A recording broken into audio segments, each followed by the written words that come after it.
ANM ನ್ಯೂಸ್ಗೆ ಸ್ವಾಗತ. ಪ್ರಗತಿ ಸಂಯುಕ್ತ ಪ್ರೌಢಶಾಲೆಯಲ್ಲಿ ದಾಖಲಾತಿ ಪ್ರಾರಂಭ.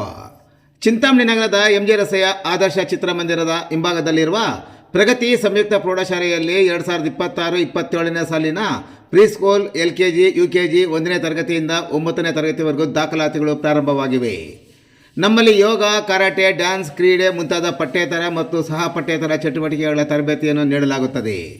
ನಮ್ಮಲ್ಲಿ free school, lab, advance computer lab, digital class room, advance science lab ಜೊತೆಗೆ ಪ್ರತಿದಿನ ಮಗುವಿನ ಶೈಕ್ಷಣಿಕ ಅಭಿವೃದ್ಧಿಗೆ ವಿಶೇಷವಾದ ಗಮನವನ್ನು ನೀಡಲಾಗುವುದು.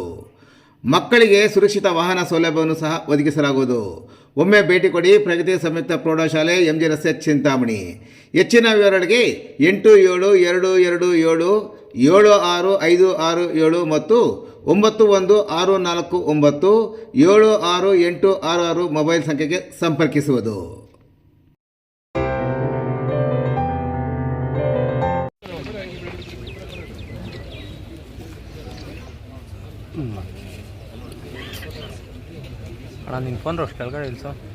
ಆಗಿರ್ತಕ್ಕಂಥ ರಾಮಲಿಂಗಾರೆಡ್ಡಿ ಅಣ್ಣವರ ಪಕ್ಕದ ಕ್ಷೇತ್ರದ ಶಾಸಕರು, ಆತ್ಮೀಯರು ಆಗಿರ್ತಕ್ಕಂಥ ರವಿ ಅಣ್ಣವರೇ, ಹಿರಿಯರು, ತಂದೆ ಸಮಾನರಾದಂಥ ಗೋಪಾಲಣ್ಣವರೇ, BMTC ಚೇರ್ಮನ್ ಆಗಿರ್ತಕ್ಕಂಥ ಆರಾಧ್ಯ ಅಣ್ಣವರೇ, ಆತ್ಮೀಯರು, ಯುವಕರು, ಉಜ್ವಲ ಭವಿಷ್ಯ ಇರತಕ್ಕಂಥ ಒಳ್ಳೆ ವಾಗ್ಮಿಯವರಾಗಿರ್ತಕ್ಕಂಥ ನಿಕೇತ್ ರಾಜ್ರವರೇ, ನಮ್ಮ BMTC MD ಅವರಾಗಿರ್ತಕ್ಕಂಥ ಶಿವಕುಮಾರ್ ಸರ್ ಅವರೇ, TAPCMS ಅಧ್ಯಕ್ಷರಾಗಿರ್ತಕ್ಕಂಥ ಸುರೇಶ್ ಅಣ್ಣವರೇ, ನಮ್ಮ KPCC ಸದಸ್ಯರಾಗಿರ್ತಕ್ಕಂಥ ಗೋಪಾಲಣ್ಣವರೇ, ಹಿರಿಯ ಕಾಂಗ್ರೆಸ್ ಮುಖಂಡರಾಗಿರ್ತಕ್ಕಂಥ ಸಗೀರ್ ಅಣ್ಣವರೇ, ನಮ್ಮ ಮಾಜಿ ತಾಲೂಕ್ ಪಂಚಾಯಿತಿ ಅಧ್ಯಕ್ಷರಾಗಿರ್ತಕ್ಕಂಥ ಚಾಂದ್ ಪಾಷಾ ಅಣ್ಣವರೇ, ಗ್ಯಾರಂಟಿ ಸಮಿತಿಗಳ ಜಿಲ್ಲಾ ಉಪಾಧ್ಯಕ್ಷರಾಗಿರ್ತಕ್ಕಂಥ ರಾಜಶೇಖರ್ ಅಣ್ಣವರೇ, ವೇದಿಕೆ ಮೇಲೆ ಆಸೀನರಾಗಿರ್ತಕ್ಕಂಥ ಎಲ್ಲ ಗಣ್ಯಾತಿ ಗಣ್ಯರೇ,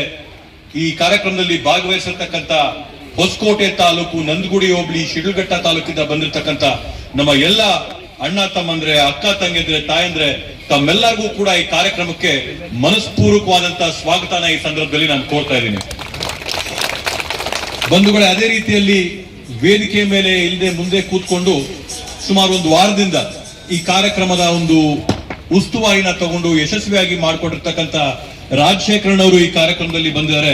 ಅವ್ರಿಗೂ ಕೂಡ ತಮ್ಮ ಕಡೆಯಿಂದ ಮನಸ್ಪೂರ್ವಕವಾದಂತಹ ಸ್ವಾಗತ ಈ ಸಂದರ್ಭದಲ್ಲಿ ನಾನು ಕೋರ್ತಾ ಇದ್ದೀನಿ. ಬಂಧುಗಳೇ, ಈಗಾಗಲೇ ವೇದಿಕೆ ಮೇಲೆ ಮಾತಾಡಿದಂಥವ್ರೆಲ್ಲರೂ ಕೂಡ ಹೇಳಿದ್ದಾರೆ. ವಿಶೇಷವಾಗಿ ನಾನೊಂದು ಮಾತು ಏನ್ ಹೇಳಕ್ಕೆ ಬಯಸ್ತೀನಿ. ಇವತ್ತು ಏನ್ ನಮ್ಮ ಶಕ್ತಿ ಯೋಜನೆನ ಸನ್ಮಾನ್ಯ ಸಿದ್ದರಾಮಣ್ಣವರು, DK ಶಿವಕುಮಾರ್ ಅಣ್ಣವರು, ಕಾಂಗ್ರೆಸ್ ಪಾರ್ಟಿ ಪಂಚ ಗ್ಯಾರಂಟಿಗಳಲ್ಲಿ ಶಕ್ತಿ ಯೋಜನೆನ ಇವತ್ತು ಈ ರಾಜ್ಯದ ಎಲ್ಲ ಮಹಿಳೆಯರಿಗೆ ಅನುಕೂಲ ಆಗಲಿ ಅಂತೇಳಿ ಕೊಟ್ರು. ಆದ್ರೆ ಆ ಕೊಟ್ಟಿದ್ದನ್ನ ಸಮರ್ಪಕವಾಗಿ ರಾಜ್ಯಾದ್ಯಂತ ನಿರ್ವಹಿಸತಕ್ಕಂಥವ್ರು ಯಾರಾದ್ರೂ ಇದ್ರೆ ಅದು ರಾಮಲಿಂಗಾರೆಡ್ಡಿ ಅಣ್ಣವ್ರು ಅಂತೇಳಿ ನಾವು ಹೆಮ್ಮೆಯಿಂದ ಈ ಸಂದರ್ಭದಲ್ಲಿ ಹೇಳ್ಕೋಬಹುದು. ಬಹುಶಃ ನನ್ನ ಅಂಕಿಅಂಶಗಳು ತಪ್ಪಾಗಿರ್ಬೋದಣ್ಣ, 600 ಕೋಟಿ ಪ್ರಯಾಣಗಳಾಗಿರ್ಬೋದು ಅಂತ ನಾನು ಅನ್ಕೋತೀನಿ.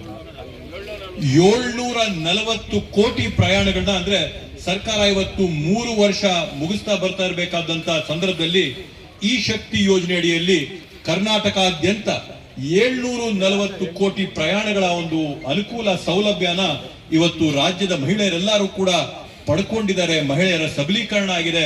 ಬರೀ ಮಹಿಳೆಯರ ಸಬಲೀಕರಣ ಅಲ್ಲ, ಈ ಒಂದು ಕಾರ್ಯಕ್ರಮ ಎಷ್ಟು ಯಶಸ್ವಿಯಾಗಿ ಆಗಿದೆ ಅಂತಂದ್ರೆ, ಕರ್ನಾಟಕ ರಾಜ್ಯದಲ್ಲಿ ಆದಂತ ಚುನಾವಣೆಯ ನಂತರ ಯಾವ ರಾಜ್ಯದ ಚುನಾವಣೆನಾದ್ರೂ ನೋಡ್ರಿ, ಬೇರೆ ಬೇರೆ ಸ್ಕೀಮ್ಗಳನ್ನ ಬಿಟ್ಟಿರ್ಬೋದು. ಎಲ್ಲ ಒಂದ್ ಕಡೆ ಅಕ್ಕಿ ಕೊಟ್ಟಿರ್ಬೋದು, ಇನ್ನೊಂದ್ ಕಡೆ ಕರೆಂಟ್ ಕೊಟ್ಟಿರ್ಬೋದು, ಇನ್ನೊಂದ್ ಕಡೆ ಮಹಿಳೆಯರು ಕೊಟ್ಟಿರ್ಬೋದು. ಆದ್ರೆ ನಡೆದಂತ ಪ್ರತಿಯೊಂದು ಚುನಾವಣೆಯಲ್ಲಿ ಕೂಡ ಜನಕ್ಕೆ ಅನುಕೂಲ ಆಗ್ಬೇಕು, ಸೌಲಭ್ಯ ತಲುಪಬೇಕು, ಕರ್ನಾಟಕ ಮಾದರಿಯಲ್ಲಿ ಆಗ್ಬೇಕು ಅಂತ ಒಂದು ಯೋಜನೆ ಅಂದ್ರೆ ಅದು ಮಹಿಳೆಯರಿಗೆ ಬಸ್ ಪ್ರಯಾಣ. ಶಕ್ತಿ ಯೋಜನೆ ಮಾದರಿಯಲ್ಲಿ ಇವತ್ತು ಎಲ್ಲಾ ರಾಜ್ಯಗಳಿಗೆ ಈ ಒಂದು ಸೌಲಭ್ಯನ ತಲುಪಿಸ್ಕೊಟ್ಟಿದ್ದಾರೆ ಅಂತಂದ್ರೆ ನಿಜವಾಗ್ಲೂ ಇವತ್ತು ರಾಮಲಿಂಗಾರೆಡ್ಡಿ ಅಣ್ಣವರು ಮಾಡ್ತಾ ಇರ್ತಕ್ಕಂಥ ಕೆಲಸ. ಇವತ್ತು ಹಿಂದೆಯಿಂದಾನು ಕೂಡ ನಾವು ನೋಡಿದ್ವಿ. ಸಾಮಾನ್ಯವಾಗಿ BMTCಯಲ್ಲಿ ಯಾವಾಗ್ಲೂ 6 ತಿಂಗಳಿಗೂ, 1 ವರ್ಷಕ್ಕೋ, 1.5 ವರ್ಷಕ್ಕೋ ಯಾವುದೋ ಒಂದು ಮುಷ್ಕರ, ಪ್ರತಿಭಟನೆ, ಹೋರಾಟ ನಡೀತಾ ಇರತಕ್ಕಂಥದ್ದು. ಆದ್ರೆ ಅಣ್ಣವರು ಬಂದಾಗಿಂದನೂ ಕೂಡ ನಿಗಮಗಳೆಲ್ಲರನ್ನೂ ಕೂಡ ಸರಿದೂಗಿಸ್ಕೊಂಡು ಸುಗಮವಾಗಿ ತಗೊಂಡು ಹೋಗ್ತಾ ಇರ್ತಕ್ಕಂಥದ್ದು ಅವರ ಒಂದು ಮನೋಭಾವ, ಅವರ ಒಂದು ವಿಶೇಷತೆ. ರಾಮಲಿಂಗಾರೆಡ್ಡಿ ಅಣ್ಣವರು ಎಲ್ಲರನ್ನೂ ಕೂಡ ಒಗ್ಗಟ್ಟಾಗಿ, ಏನೋ ಜೋರಾಗಿ ಕಿತ್ತಾಡಿ ಕಿರ್ಚಾಡಿ ಕೂಗಾಡಿ ಗಲಾಟೆ ಮಾಡಿ ಅಲ್ಲ, ಸ್ಮೂತ್ ಆಗಿ ಬೆಣ್ಣೆಯಲ್ಲಿ ಕೂಲ್ ತೆಗೆದಂಗೆ ಸಂಸ್ಥೆನ ನಡೆಸ್ಕೊಂಡು ಹೋಗ್ತಾ ಇರ್ತಕ್ಕಂಥದ್ದು ಅವ್ರ ವಿಶೇಷತೆ. ಇವತ್ತು ಬಂಧುಗಳೇ, ಹೊಸಕೋಟೆ ಆಗಿರ್ಬೋದು, ನಮ್ಮ ಹೊಸಕೋಟೆಯಿಂದ ಶಿಡ್ಲಘಟ್ಟ ರಸ್ತೆ ಆಗಿರ್ಬೋದು, ಹೊಸಕೋಟೆ ಚಿಂತಾಮಣಿ ರಸ್ತೆ ಆಗಿರ್ಬೋದು, ಹೊಸಕೋಟೆ ಮಾಲೂರು ರಸ್ತೆ ಆಗಿರ್ಬೋದು, ಹೊಸಕೋಟೆ ಕೋಲಾರ ರಸ್ತೆ ಆಗಿರ್ಬೋದು, ಇವತ್ತಿದೆಲ್ಲವೂ ಕೂಡ ವೇಗವಾಗಿ ನಗರೀಕರಣ ಆಗ್ತಾ ಇರತಕ್ಕಂಥದ್ದನ್ನ ನಾವು ನೋಡ್ತಾ ಇದ್ದೀವಿ. ಬೆಂಗಳೂರು ವೇಗವಾಗಿ ಬೆಳ್ಕೊಂಡು ಬಂದು ಹೊಸಕೋಟೆ ಕೂಡ ಮುಂದಿನ ದಿನಗಳಲ್ಲಿ ಬೆಂಗಳೂರಿನ ಒಂದು ಭಾಗ ಆಗಂತ ಒಂದು ರೀತಿಯಲ್ಲಿ ಅಭಿವೃದ್ಧಿ ಏನ್ ನಡೀತಾ ಇದೆ, ಅದಕ್ಕೆ ಪೂರಕವಾಗಿ ಮಕ್ಕಳಿಗೆ ಅನುಕೂಲ ಆಗ್ಬೇಕು, ವಿದ್ಯಾರ್ಥಿಗಳಿಗೆ ಅನುಕೂಲ ಆಗ್ಬೇಕು, ರೈತರಿಗೆ ಅನುಕೂಲ ಆಗ್ಬೇಕು, ವೃದ್ಧರಿಗೆ ಅನುಕೂಲ ಆಗ್ಬೇಕು, ಆಸ್ಪತ್ರೆಗೆ ತಪಾಸಣೆಗೆ ಹೋಗೋರಿಗೆ ಅನುಕೂಲ ಆಗ್ಬೇಕು ಅಂತ ಹೇಳಿ ನಾವು ರಾಮಲಿಂಗಾರೆಡ್ಡಿ ಅಣ್ಣವ್ರನ್ನ ಸುಮಾರು ಒಂದು 3-4 ತಿಂಗಳಿಂದಗಡೆ ಮನವಿ ಮಾಡ್ಕೊಂಡ್ವಿ. ಏನ್ ನಮ್ಗೆ ಈ ರಸ್ತೆಯಲ್ಲಿ, ಚಿಂತಾಮಣಿ ರಸ್ತೆಯಲ್ಲಿ ಬರೀ KSRTC ಬಸ್ಗಳು ಓಡಾಡ್ತವೆ, ಅದು ಕೂಡ ಎಕ್ಸ್ಪ್ರೆಸ್ ಬಸ್ಗಳು ಓಡಾಡ್ತವೆ, 2-3 ಕಡೆ ಮಾತ್ರ ಸ್ಟಾಪ್ ಕೊಡೋದು. ಇಲ್ಲಿರ್ತಕ್ಕಂಥ ಎಲ್ಲರಿಗೂ ಅನುಕೂಲ ಆಗ್ಬೇಕು, ವಿದ್ಯಾರ್ಥಿಗಳು ದೊಡ್ಡ ಸಂಖ್ಯೆಯಲ್ಲಿ ಬೆಂಗಳೂರಿಗೆ ಓಡಾಡ್ತಾರೆ ಅಂತ ಅವ್ರ ಹತ್ರ ಮನವಿ ಮಾಡ್ಕೊಂಡಾಗ ಅಣ್ಣ ಅವ್ರು ಒಂದ್ ಮಾತು ಹೇಳಿದ್ರು, ಟಿನ್ ಫ್ಯಾಕ್ಟರಿಯಲ್ಲಿ ಮೆಟ್ರೋ ಇದೆ, ಮೆಟ್ರೋಗೆ ನಾನು ನಿಮಗೆ ಸಂಪರ್ಕ ಮಾಡ್ಕೊಡ್ತೀನಿ, H-Cross ಇಂದ ಹಿಡಿದು ಮೆಟ್ರೋಗೆ ಸಂಪರ್ಕ ಮಾಡ್ಕೊಡ್ತೀನಿ ಅಂತ ಹೇಳಿ 7 ಶೆಡ್ಯೂಲ್ ನ ತುರ್ತಾಗಿ ಕರೆದು ಅವ್ರ ಅಧಿಕಾರಿಗಳಿಗೆ ಜವಾಬ್ದಾರಿ ಕೊಟ್ಟು ಸರ್ವೆ ಮಾಡ್ಕೊ ಬನ್ನಿ, ಎಷ್ಟು ಬಸ್ಗಳು ಹಾಕ್ಬೇಕು ಅಂತ ಹೇಳಿ ಇವತ್ತು ಅರ್ಧ ಗಂಟೆಗೆ ಒಂದು ಬಸ್ H-Cross ಇಂದ ಟಿನ್ ಫ್ಯಾಕ್ಟರಿಗೆ ಹೋದ್ರೆ ಟಿನ್ ಫ್ಯಾಕ್ಟರಿಗೆ ಸೇರಿದ ಮೇಲೆ ಮೆಟ್ರೋ ಅಲ್ಲಿ ಹೋಗೋರು, ಬಸ್ ಅಲ್ಲಿ ಬಸ್ಸಲ್ಲಿ ಓಡಾಡಬಹುದು, ಎಲ್ಲ ಅನುಕೂಲಗಳಿಗೂ ಕೂಡ ಆಗತ್ತೆ ಅಂತ ಒಂದು ನಿಟ್ಟಿನಲ್ಲಿ ಇವತ್ತು 7 ಶೆಡ್ಯೂಲ್ಗಳನ್ನ 317CH ಅಂತ ಏನ್ ಹಾಕೊಟ್ಟಿದ್ದಾರೆ, ಇಲ್ಲಿಂದ ಹಿಡಿದು ಟಿನ್ ಫ್ಯಾಕ್ಟರಿವರೆಗೂ.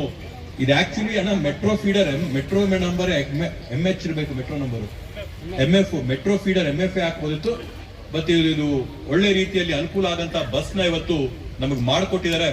ಅದೇ ತರದಲ್ಲಿ ಇವತ್ತೇನು ನಮ್ಮ ತಾಲೂಕಲ್ಲಿರ್ತಕ್ಕಂಥ ಜನರೆಲ್ಲರೂ DC ಆಫೀಸ್ಗೆ ಹೋಗ್ಬೇಕಂದ್ರೆ ಸಾಕಷ್ಟು ಅನಾನುಕೂಲ ಇತ್ತು. ಇಲ್ಲ ವೈಯಕ್ತಿಕವಾದಂತ ಕಾರ್ಗಳಿರ್ಬೇಕಾಗಿತ್ತು, ಅಥವಾ ಟ್ಯಾಕ್ಸಿಗಳೇನಾದ್ರೂ ಮಾಡಿಕೊಂಡು DC ಆಫೀಸ್ಗೆ ಓಡಾಡಬೇಕಾದಂತ ಒಂದು ಪರಿಸ್ಥಿತಿ ಇದ್ದಿದ್ದನ್ನ ನೋಡಿ DC ಆಫೀಸ್ಗೆ ನಮ್ಗೆ ಸಂಪರ್ಕ ಬೇಕು ಅಂತ ಕೇಳಿದಂತ ಸಂದರ್ಭದಲ್ಲಿ ಏನಿವತ್ತು ನಮ್ಮ ಹೊಸಕೋಟೆಯಲ್ಲಿರ್ತಕ್ಕ ಡಿಪೋ ಇಂದ ಹೊಸಕೋಟೆ ಡಿಪೋ MVJ ಮಾರ್ಗವಾಗಿ STRR ರೋಡ್ ಹತ್ತಿದ್ರೆ ದೇವನಹಳ್ಳಿ ಮಾರ್ಗವಾಗಿ DC ಆಫೀಸಿಂದ ದೊಡ್ಡಬಳ್ಳಾಪುರ ಮಧುರೆ ಮಾರ್ಗವಾಗಿ ನೆಲಮಂಗಲದವರೆಗೂ ಕೂಡ ಸಂಪರ್ಕ ಅರ್ಧ ಗಂಟೆಗೆ ಇವತ್ತು ಮಾಡಿಕೊಟ್ಟಿದ್ದಾರೆ. ಹೊಸಕೋಟೆ ತಾಲೂಕಿನ ಸಮಸ್ತ ನಾಗರಿಕರಿಂದ ರಾಮಲಿಂಗಾರೆಡ್ಡಿ ಅಣ್ಣವ್ರಿಗೊಂದು ಮನಸ್ಪೂರ್ವಕವಾದಂತಹ ಧನ್ಯವಾದಗಳನ್ನ ಈ ಸಂದರ್ಭದಲ್ಲಿ ನಾವು ಕೋರ್ಬೇಕಾಗ್ತದೆ. ಯಾಕಂದ್ರೆ ಪ್ರತಿಯೊಬ್ಬರಿಗೂ ಕೂಡ ಅನುಕೂಲ ಆದಂತ ಒಂದು ಸಂಪರ್ಕ ಇವತ್ತು ಅವರು ಮಾಡಿಕೊಟ್ಟಿದ್ದಾರೆ. ಅವ್ರಿಗೆ ವಿಶೇಷವಾದಂತಹ ಧನ್ಯವಾದಗಳನ್ನ ಹೇಳ್ತಾ, ಬರೀ ಇಷ್ಟೇ ಅಲ್ಲ, ಹೊಸಕೋಟೆ ತಾಲೂಕಿಗೆ ಸಾರಿಗೆ ಸಂಸ್ಥೆಯಿಂದ ಅನುಕೂಲ ಆಗ್ಬೇಕು ಅಂತೇಳಿ ಇವತ್ತೇನ್ ನಮ್ಮ ಆರಾಧ್ಯಣ್ಣವ್ರು ಹೇಳ್ತಾ ಇದ್ರು, ಪರಿಸರ ಸ್ನೇಹಿ ಆದಂತ ಒಂದು ಸಂಸ್ಥೆ BMTC ಅಂತ ಹೇಳಿ, ಆ ಪರಿಸರ ಸ್ನೇಹಿ ಸಂಸ್ಥೆ ಆಗಿರೋ ಒಂದು ನಿಟ್ಟಿನಲ್ಲಿ ಎಲೆಕ್ಟ್ರಿಕ್ ಬಸ್ಗಳನ್ನ ಮಾಡಬೇಕು, ಎಲೆಕ್ಟ್ರಿಕ್ ಬಸ್ ಡಿಪೋ ಮಾಡಬೇಕು ಅಂತೇಳಿ ಎಲ್ಲಾದ್ರೂ ಆಯ್ಕೆ ಮಾಡಿಕೊಂಡು ಬೆಂಗಳೂರಿನ ಹೊರವಲಯದಲ್ಲಿ ಮೊಟ್ಟ ಮೊದಲನೇ ಭಾಗದಲ್ಲಿ ಎಲ್ಲಾದ್ರೂ ಆಯ್ಕೆ ಮಾಡಿಕೊಟ್ಟಿದ್ರೆ ಹೊಸಕೋಟೆ ತಾಲೂಕಿನ ನಂದಗುಡಿ ಹೋಬಳಿನ ಆಯ್ಕೆ ಮಾಡಿಕೊಂಡು ಇತ್ಸಂದ್ರದಲ್ಲಿ ಇವತ್ತು ಗುರುತಿಸಿಕೊಂಡು ಎಲೆಕ್ಟ್ರಿಕ್ ಬಸ್ ಡಿಪೋನ ಇಲ್ಲಿ ಮಾಡ್ಕೊಡಕ್ಕೆ ಅವ್ರು ಅನುಕೂಲ ಮಾಡಿಕೊಟ್ಟಿದ್ದಾರೆ. ಅವ್ರಿಗೆ ಧನ್ಯವಾದಗಳನ್ನ ಹೇಳ್ತಾ, ಈ ಭಾಗದಲ್ಲಿ ಇಟ್ಸಂದ್ರದ ಹತ್ರ ಸುಮಾರು 5 ಎಕರೆಯಲ್ಲಿ ಎಲೆಕ್ಟ್ರಿಕ್ ಬಸ್ ಡಿಪೋ, ಅದೇ ತರದಲ್ಲಿ ಅನಗೊಂಡಳ್ಳಿ ಹೋಬಳಿ ಭಾಗದಲ್ಲಿ ಸರ್ಜಾಪುರ, ಚಿಕ್ಕತಿರುಪತಿ ಆ ಭಾಗಗಳಿಗೆ ಅನುಕೂಲ ಆಗ್ಲಿ ಅಂತ ಹೇಳಿ ದೇವನಗುಂದಿಯಲ್ಲಿ 2 ಎಕರೆ ಪ್ರದೇಶದಲ್ಲಿ ಅಲ್ಲೊಂದು electric bus depot, 2 electric bus ಡಿಪೋಗಳ ಸೌಲಭ್ಯನೂ ಕೂಡ ಅನುಕೂಲನೂ ಕೂಡ ನಮಗ್ ಮಾಡಿಕೊಟ್ಟಿದ್ದಾರೆ. ಅವ್ರಿಗೆ ಅನಂತ ಧನ್ಯವಾದಗಳನ್ನ ಈ ಸಂದರ್ಭದಲ್ಲಿ ಅದರ ಪರವಾಗಿ ಕೂಡ ಕೋರ್ತಾ, ಇವತ್ತು ತಾಲೂಕಲ್ಲಿ ಅಣ್ಣ ನಮ್ದೊಂದು ಮನವಿ ಇರೋಂಥದ್ದು ಏನಂತಂದ್ರೆ, ಏನಿವತ್ತು ತಾವು ಬೆಂಗಳೂರು GBA ಗಡಿಯಿಂದ 40 ಕಿಲೋಮೀಟರ್ ವರೆಗೂ ಕೂಡ BMTC ಬಸ್ಗಳನ್ನ ಓಡಿಸ್ಕೊಡ್ತಾ ಇದ್ದೀರಾ. ನಮ್ಮ ಕೋಲಾರ ರಸ್ತೆಯಲ್ಲಿ ಈಗ BMTC ಸರ್ವಿಸ್ ಚಿಕ್ಕನಹಳ್ಳಿವರೆಗೂ ಕೂಡ BMTC ಸರ್ವಿಸ್ ಇದೆ. ಅದೇ ಸರ್ವಿಸ್ ನ ಇನ್ನೂ 15 ಕಿಲೋಮೀಟರ್ ಮುಂದುವರಿಸಿ ನರಸಾಪುರ ಇಂಡಸ್ಟ್ರಿಯಲ್ ಏರಿಯಾವರೆಗೂ ಸಂಪರ್ಕ ಮುಂದುವರಿಸಿದ್ರೆ ನಮ್ಗೆ ಇನ್ನೂ ಜನ ಓಡಾಡ್ತಾರೆ. ನಮ್ಮ ಭಾಗದಲ್ಲಿರ್ತಕ್ಕಂಥ ಗಂಗಾಪುರ, ತಾವರೆಕೆರೆ, ಮುಗಬಾಳ ಈ ಭಾಗದಲ್ಲೆಲ್ಲ ಕೂಡ ಜನ ಅನುಕೂಲ ಪಟ್ಕೊಂಡು ಆ ಸರ್ವಿಸ್ಗಳನ್ನ ಬಳಸಂತದ್ದಾಗುತ್ತೆ. ಏನ್ KSRTC ಬಸ್ ಓಡಾಡ್ತಾ ಇದೆ ಅವೆಲ್ಲ ಕೂಡ ಬರೀ ಫ್ಲೈಓವರ್ಗಳ ಮೇಲೆ ಓಡಾಡ್ತದೆ. ಊರುಗಳಲ್ಲಿ ಸರ್ವಿಸ್ ರೋಡ್ಗಳಿಗೆ ಸಾರ್ವಜನಿಕರಿಗೆ ಅನುಕೂಲ ಆಗಂತ ರೀತಿಯಲ್ಲಿಲ್ಲ. ನಾವು ನೋಡ್ತೀವಿ ಆಟೋಗಳಲ್ಲಿ 10, 15, 20 ಜನನ ತುಂಬಿಸ್ಕೊಂಡು ಅದು ಸೇಫ್ಟಿನೂ ಕೂಡ ಇರೋದಿಲ್ಲ, ಮತ್ತೆ ರೈತರಿಗೆ ಹೊರೆ ಕೂಡ ಜಾಸ್ತಿ ಆಗುತ್ತೆ. ಆ ಹೊರೆನ ಕಡಿಮೆ ಮಾಡಬೇಕು ಅಂತಂದ್ರೆ BMTC ಸೇವೆನ ನಾವು ನರಸಾಪುರದವರೆಗೂ ಕೊಟ್ಟಿದ್ದಾದ್ರೆ ನಮ್ಮ ಭಾಗದಲ್ಲಿರ್ತಕ್ಕಂಥ ಎಲ್ಲಾ ರೈತರಿಗೂ ಕೂಡ ಅನುಕೂಲ ಆಗುತ್ತೆ, ಇಲ್ಲಿರ್ತಕ್ಕಂಥ ಜನಕ್ಕೆ, ಕಾರ್ಮಿಕರಿಗೂ ಅನುಕೂಲ ಆಗುತ್ತೆ ಅಂತ ಹೇಳ್ತಾ, ನರಸಾಪುರದಿಂದ ತಮ್ಗೆ ಅವಕಾಶ ಆದ್ರೆ ಮುಂದುವರಿಸಿ ವೇಮಗಲ್ವರೆಗೂ ತಗೊಂಡು ಹೋದ್ರೆ ಅದು ಕೂಡ ಅನುಕೂಲ ಆಗ್ಬೋದು ಅಂತ ಈ ಒಂದು ಸಂದರ್ಭದಲ್ಲಿ ಮನವಿ ಮಾಡ್ಕೊಳ್ತಾ, ನಮ್ಮ ಹೊಸಕೋಟೆ ಮಾಲೂರು ಆಗಿರ್ಬೋದು, ಮಾಲೂರು ರಸ್ತೆಯಲ್ಲಿ ಕೂಡ ಈ ಒಂದು ಫೀಡರ್ ಸರ್ವಿಸ್ನ ತಾವು ಅನುಕೂಲ ಮಾಡಿಕೊಟ್ರೆ ಎಲ್ಲರಿಗೂ ಕೂಡ ಒಳ್ಳೇದಾಗತ್ತೆ ಅಂತ ಹೇಳಿಕೊಟ್ಟು ತಾವು ಇವತ್ತು ಈ ಕಾರ್ಯಕ್ರಮಕ್ಕೆ ಬಂದು ಈ ಒಂದು 7 ರೂಟ್ಗಳನ್ನ ಇಲ್ಲಿ ಉದ್ಘಾಟನೆ ಮಾಡಿ ನೆಲಮಂಗಲಕ್ಕೆ 11 ಶೆಡ್ಯೂಲ್ನ ಒಟ್ಟಾರೆ 18 ಶೆಡ್ಯೂಲ್ ಇವತ್ತೇನು ನಾವು ಇಲ್ಲಿ ಪ್ರಾರಂಭ ಮಾಡ್ತಾ ಇದ್ದೀರಾ, ತಾವಿಲ್ಲಿ ಕಾರ್ಯಕ್ರಮನ ಬಂದು ಉದ್ಘಾಟನೆ ಮಾಡಿಕೊಂಡು ಈ ಬಸ್ಗಳಿಗೆ ಚಾಲನೆ ಕೊಡ್ತಾ ಇರೋದಕ್ಕೆ ತಮಗೆ ಅನಂತ ಧನ್ಯವಾದಗಳನ್ನ ಈ ಸಂದರ್ಭದಲ್ಲಿ ಕೋರ್ತಾ ನನ್ನ ಮಾತುಗಳಿಗೆ ನಾನು ವಿರಾಮನ ನೀಡ್ತೀನಿ. ಜೈ ಹಿಂದ್, ಜೈ ಕರ್ನಾಟಕ ಮಾತು.